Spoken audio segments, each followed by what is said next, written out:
महासागर की जलधाराएं। जलधाराएं 3 प्रकार की होती है।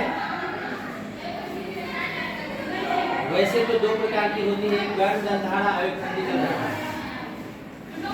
और 3 प्रकार जो हम बोले उसमें समुद्र का जल जब धीमी गति से बहता हो तो उसको हम प्रवाह बोलते हैं, और वह तेजी से बहता हो तो उसको हम धारा बोलते हैं, और जब और भी तेजी से बहता हो तो उसको हम स्ट्रीम बोलते हैं।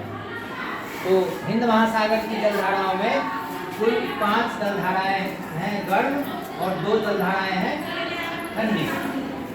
गर्म जलधाराओं में पहला है उत्तरी विषुवत-रेखीय जलधारा, जो विषुवत रेखा के समानांतर पूरब से पश्चिम की ओर बहती है, और दूसरा है दक्षिणी विषुवत-रेखीय जलधारा, जो वह भी विषुवत रेखा के समानांतर पूरब से पश्चिम की ओर बहती है।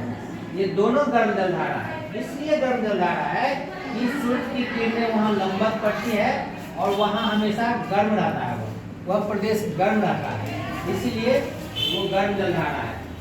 यह गर्म जलधारा जब आगे की ओर बढ़ता है, ये दक्षिण विषुवत-रेखीय जलधारा तो एक द्वीप से टकरा करके 2 भागों में बढ़ जाता है, और उसका नाम हो जाता है मोजाम्बिक जलधारा और मेडागास्कर जलधारा।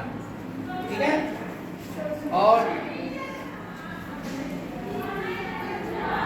और ये उसी के बगल में है, एक है अगुलहास जलधारा, जो अफ्रीका के पूर्वी तट से के सहारे बताए हैं।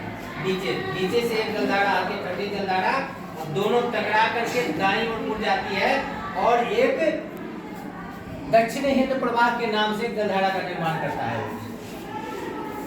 दक्षिणी हिंद प्रवाह के नाम से एक नए जलधारा का नाम पड़ता है वहाँ, और नया जलधारा जन्म लेता है, और आगे की ओर बढ़ते हुए वह ऑस्ट्रेलिया के पश्चिमी तट से टकराते हुए आगे बढ़ती है और विषुवत रेखा में मिल जाती है।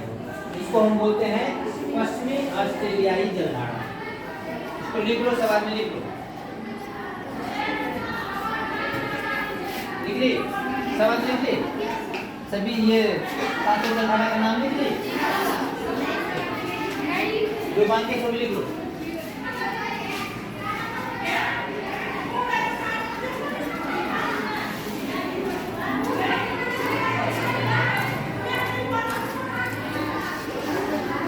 लोग आगे पढ़ेंगे अटलांटिक महासागर की जलधारा।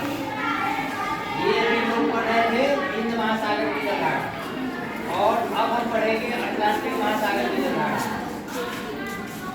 ये देखो विषुवत रेखा है, ये टूटी रेखा है, लाइन है काला काला, ये है विषुवत रेखा, और विषुवत रेखा के उत्तर में, विषुवत रेखा के उत्तर में एक जलधारा पूरब से पश्चिम की ओर बहती है विषुवत रेखा के समानांतर। तो ये जलधारा गर्म है, और चूंकि विषुवत रेखा के उत्तर में है, इसीलिए इसका नाम है उत्तरी विषुवत-रेखीय जलधारा। हम लोग हिंद महासागर में भी पढ़े थे उत्तरी विषुवत-रेखीय जलधारा, और यहाँ भी हम लोग पढ़ रहे हैं उत्तरी विषुवत-रेखीय जलधारा। यह जलधारा जब आगे की बढ़ती है, आगे की ओर बढ़ती है, तो नए नए जलधाराओं का जन्म देता है। इसके विषय में हम लोग आगे पढ़ेंगे। हिंद महासागर का हम लोग मतलब सब लोग अभी लिख लो, जितना पढ़ाया बताया है हिंद महासागर वाला 7 जलधारा, उसको भी लिख लो, और इसको नेक्स्ट हम लोग पढ़ेंगे अटलांटिक महासागर की जलधारा। अंग्रेजी में बोलते हैं अटलांटिक, और हिंदी में बोलते हैं इसको आंध्र महासागर की जलधारा। तो सभी महासागर की जलधारा हम लोग बारी बारी से पढ़ेंगे। इस पर एक बार फिर से फोकस करते हैं।